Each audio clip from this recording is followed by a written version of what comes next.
How's it going, guys? Welcome back to another patch notes video where we're literally just going to be reading through this week's patch notes and seeing what's new in RuneScape. But this one is called Patch Week, and I've just had a quick skim through, and I think it is literally just patch notes. There's not really anything else in here. There's the live streams and stuff, but other than that, it's just fixing stuff in game. So if there's some stuff in here that you are sort of waiting to see, have they fixed this, have they fixed that, and then hopefully they have fixed what you want to fix. There's a lot of stuff patched, so that's pretty interesting. But like I said, this is just the patch notes, so if you're not interested in hearing them because you've already read them or something like that, I only make these videos so people who don't read them and prefer to listen to them while they're playing can do that. Anyway, let's get started and let's see what's been patched in this week of RuneScape. So it's a quiet one for RuneScape right now, as the team is busy working on future updates. We've got quite a few patches though, so read on to see what's been tweaked this week. Plus, there's an Elite Dungeons live stream to look forward to and lots of community activities to enjoy. Let's dive in. So we've got upcoming live streams, and we've got Wednesday, January the 26th, which is 2 days from now. We'll have the JVM, I think that's like JMods vs Monsters or something like that. But we've got Elite Dungeons on that, so that could be pretty interesting. So maybe if you're interested in seeing the Elite Dungeons with the mods, then you could go to that. But otherwise, we'll just pretty much jump straight to the patch notes, because the community stuff is like all the screenshots and whatnot. So we'll jump into these. But like I said, look at this list, like it's absolutely huge. All this stuff's been fixed and changed, and like it's crazy. They've done quite a lot. So we'll read through these, and hopefully if you guys have been waiting for something, then we will find it in here. So Het's Oasis, all the tablets of Het have now been crumbled to dust. So people were saying, oh look, we've got discontinued rares. They've not been removed from the game. We'll just keep it in the bank, won't interact with it, and it won't disappear. So I did think they'd be removed from today, because they don't like to leave in any accidental rares anymore, right? They did this in the past. They're not going to do it anymore, I don't think. So these are going to be gone now on this reset. The Volcanic Trapper outfit's double loot perk will now work with Scarab catching. Hunter Trapper outfits now offer a teleport to Het's Oasis Scarab pools. That's pretty cool. The Collector's Insignia now works with the Het's Oasis agility course. Broken animations in Armadil's chat have been fixed. The Say It Don't Spray achievement requirements have been updated to correctly work with a fully upgraded Cramulet. Dundee's Crocodile upgrade now offers automatic looting for 2,500 Scarabs caught. If you already have the Crocodile Hunter achievement unlocked, this upgrade will be unlocked automatically. Toothless's Pointy Tooth can no longer be obtained from the water filtration system once the Tooth Fairy achievement is completed. Kill count, death count and streak from the duel arena now carry over to the duel arena, to the duel anywhere duelist's hat. So that, I assume, is like a score that you could do, whether it was to record your KD from other people or how long you've been going on a streak for. But now I guess it'll just continue on with the right click option where you just duel people. I'm assuming that's what that is. Grand Sea Pods can now be squashed in Het's Oasis. Crocodiles will now occasionally resurface to form a shortcut as part of the Het's Oasis agility course. Well, that's cool. So the agility course gets a quick shortcut with the crocodiles popping up. I assume you jump on them or something. The Farming Master Cape will now automatically super compost flower bushes in Het's Oasis. The Fertile Soil spell can now be used to super compost flower bushes in Het's Oasis, and Rapid Growth and Supreme Growth potions will now work with flower bushes in Het's Oasis. So they've sort of updated all the flower bushes in Het's Oasis by the sound of it. And they've put quite a bit of time into sorting that out, so that's cool.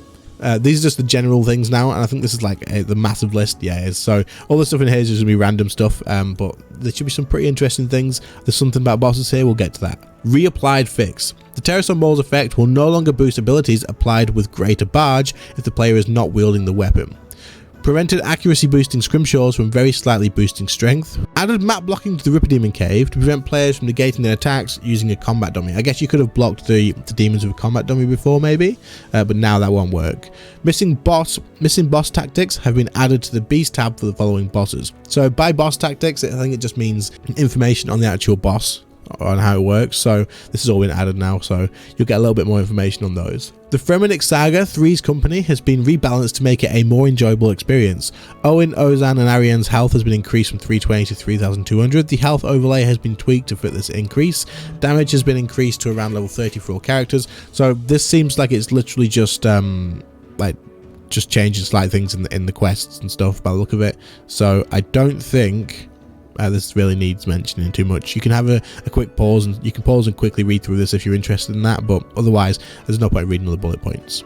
When fighting the Bulwark Beast, the Daemonheim Dungeoneering pickaxe's accuracy is now based on its tier. For example, level 1 Novite has 1% accuracy, and then they go up in 10, 40 and 99, so it matches the level pretty much. Added following abilities to the unlocking expertise achievement: Divert, Greater Chain, Greater Ricochet, Greater Concentrated Blast, and Magma Tempest. So the unlocking expertise achievement, I assume, is something for comp, but to get that you now need to get these upgrades as well. Farah the Challenge Mistress option to tell you about the daily challenges now contains significantly less misinformation. You'd think she'd mind her known business. We apologise that she was a bit short with you. Okay, all Varrock guards have been graphically updated. Oh, that's gonna be cool. I'm gonna have to go and check those out, see what they look like. Fixed issues occurring if a certain number of players took part in the mass in next Angel of Death, including animation errors.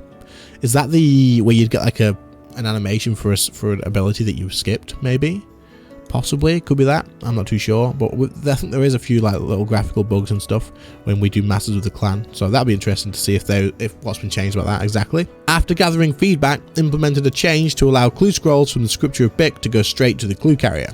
The mages in the Glacier front will now talk to each other every 30 minutes. Fixed a number of typos in Ariane's dialogue during the Arc Glacier fight. The Dwarf Multi-Cannon Upgrade Kit is no longer referred to as Siege Engine Upgrade Kit in Drop Broadcast, the Adventurer's Log, and Quick Chat. Fixed an issue with incorrect difficulty information during the Kerapac encounter. Wait, they fixed it! Does that mean hard mode's going to say hard mode and normal's going to say normal now? Ah, Jagex, finally, dude. That needed doing. But yeah, cool. That's been done. Normal was just blank. There was just no like tag there in normal whatsoever. And then in hard mode, it used to say normal. So that's good. That's fixed. Players are no longer being incorrectly told their pickpocket target in Stealing Creation has no items to steal. Players are now able to pickpocket J-mods in Stealing Creation. Calgarian Demons special attack now correctly drags a player in and heal the demon in player-owned Slayer dungeons.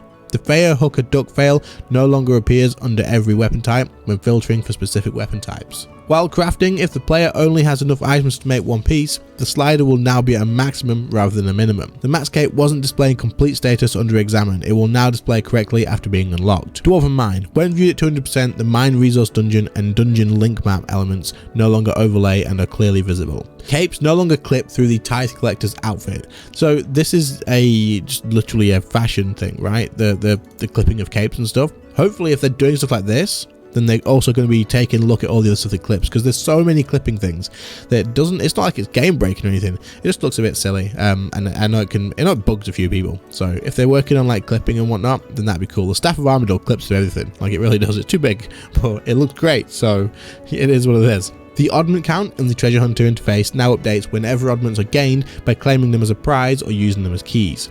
Information that was missing when obtaining the Die achievement has been restored. Fixed a spelling error with remaining time during the Effigy Incubator D&D. Updated the clickbox for the innocent looking key found during the Haunted Mine quest, making it easier to interact with on both desktop and mobile. The base of the chair in the Armchair Warrior rest animation is no longer transparent. Fixes have been made to the Loba Pets textures. When a spell is auto-selected when equipping a magic weapon, an info box will let you know to make it clearer a spell has been set. If you would like to stop magic spells being auto-selected, a new option has been added which can be found in settings, combat and action bar, combat mode, and auto-select magic spell. I'll likely be turning that off probably, because I think this is maybe what's causing it. Sometimes you'll go to a boss, you'll start the fight, and it'll literally just say like you need to select a magic spell, and I'm like, but I have, and only one hand will be like selected, like main hand or something like that, or just the offhand, and it's just annoying because it messes up your whole rotation. You got to bank and reset. It's crazy. The filter state for spells interface will now update correctly. The font colors for achievement states locked, available, completed, and grace have been updated to be more distinct from each other for easier reading. When a free-to-play player interacts with the ancient door to the Centistern, the dialogue box is correct. Once upon a time in Gielinor, finale background is now centered.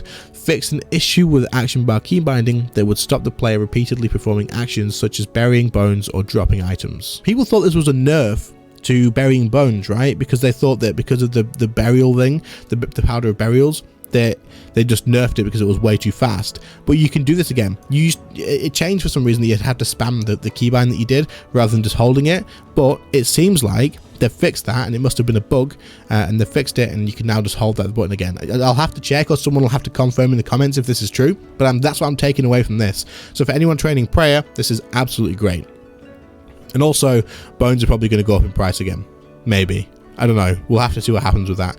Christmas decoration in Prifdanis and the Grand Exchange have now been removed. Mobile. The bone cushion message won't appear if there's plenty of space in the player's backpack to hold all the dino bones. Fix an issue with a save preset confirmation pop-up in wardrobe.